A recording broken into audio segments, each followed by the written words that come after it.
mengingat bahwa ini menjadi perhatian publik, tentunya ada pihak-pihak yang akan mempertanyakan, ya. Kalau kemudian alasannya kesehatan, kenapa kemudian bisa hadir di forum kongres, dan juga kemudian apakah ada surat keterangan dokter yang menunjukkan alasan kesehatan sehingga tidak di Jakarta gitu kan, dan khawatir akan muncul berbagai polemik yang menganggap proses ini tidak transparan itu ya adalah supaya prosedur hukum formilnya diperhatikan sehingga nanti tidak muncul ya gugatan pra peradilan gitu ya. Lagi dan lagi polisi menunjukkan sikap tidak profesional dalam menangani kasus ijazah Jokowi. Setelah sebelumnya Polri dikritik karena menghentikan kasus pemeriksaan ijazah Jokowi tanpa melalui proses peradilan, kini Polda Metro Jaya mengulang kesalahan yang sama, memeriksa Jokowi bukan di tempat kasus dilaporkan di Polda Metro Jaya. Ya, Jokowi diperiksa di kota kelahirannya, di Solo. Kelakuan para penyidik memberikan status istimewa buat Jokowi seolah ada perbedaan perlakuan hukum antara rakyat biasa dengan mantan pejabat akan menjadi presiden buruk buat hukum di negara kita. Bukan saja akan semakin menggerus tingkat kepercayaan publik pada polisi, pemeriksaan yang cacat prosedural akan mengundang celah gugatan balik yang bisa saja dilakukan pihak-pihak yang berseberangan. Bagaimana jika saksi-saksi yang lain yang juga berasal dari luar kota Jakarta minta agar diperiksa di kota tempat kelahiran mereka? Bagaimana jika Rismon Sianipar minta diperiksa di Baligi, Sumatera Utara?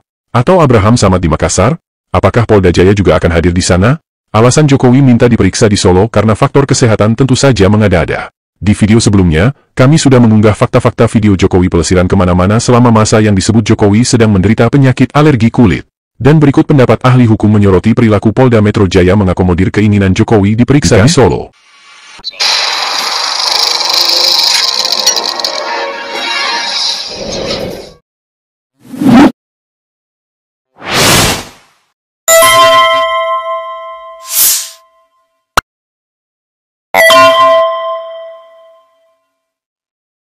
Pak Jokowi sebagai pelapor di Polresta Solo dengan alasan kesehatan tidak di Polda Metro Jaya, ini tentunya akan mengundang polemik gitu loh.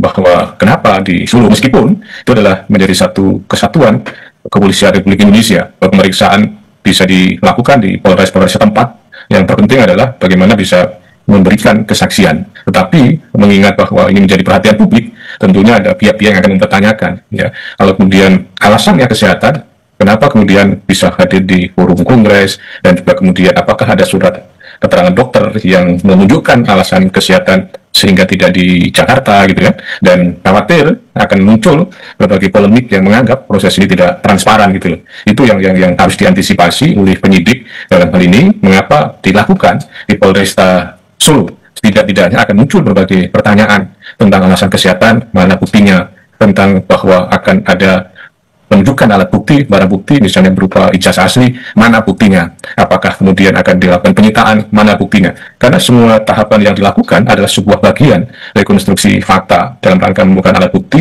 yang didukung dengan barang bukti. Tetapi kalau kembali pada pertanyaan di awal, Mbak Bila tadi, apakah ini menunjukkan sebuah keseriusan? Ya tentunya ini adalah bagian yang dilakukan, mengingat bahwa yang bersangkutan sebagai pelapor, dan kemudian pada waktu itu ada narasi sebagai pihak yang dicemarkan, dihina sehina-hinanya, maka ini adalah tahap penentuan siapa yang harus bertanggung jawab. Penyidikan ini ujungnya adalah akan menentukan siapa tersangkanya. Dan harus dicermati, sekiranya nanti ada penetapan tersangka, termasuk kemudian penyitaan atau kemudian penggeledahan, kemungkinan berpotensi adanya pra peradilan. Artinya apa? Bahwa penyidik harus hati-hati benar, berhati-hati cermat ya, berhati-hati dan cermat dalam konteks aspek substansi, prosedur dan kewenangannya. Jangan sampai menyisakan itu adalah masalah berupa polemik dan kemudian berujung pada adanya pra peradilan tentang pengujian tentang sah dan tidaknya penetapan tersangka atau kemudian penyitaan atau penggeledahan. Jadi poin penting yang harus diperhatikan oleh penyidik adalah supaya prosedur hukum formilnya diperhatikan sehingga nanti tidak muncul ya gugatan pra peradilan gitu ya.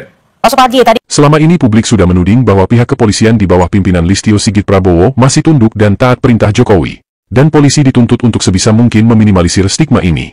Namun fakta saat ini bahwa polisi lebih memilih tunduk dan taat pada perintah Jokowi daripada perintah hukum itu sendiri, akan semakin memunculkan polemik berkepanjangan seolah polisi hanya menjadi alat penjaga keamanan keluarga Jokowi, dan bukan menempatkan diri sebagai polisi penjaga dan penegak hukum untuk seluruh warga negara Indonesia tanpa terkecuali. Di sini, mata publik semakin terbuka. Jokowi lebih suka mempertontonkan perilaku seolah dia adalah penguasa yang tidak tersentuh hukum. Jokowi telah gagal menjadi bapak bangsa yang seharusnya menjadi teladan dalam penegakan hukum. Maka jika suatu saat ada warga negara yang juga tanpa alasan yang bisa diterima dengan akal sehat meminta polisi untuk mendatangi kediamannya dalam rangka pemeriksaan kasus sekalipun itu terjadi di ujung negeri, siapa yang harus disalahkan? Bersediakah polisi berlaku adil, mendatangi setiap terperiksa siapapun itu di kota kelahiran?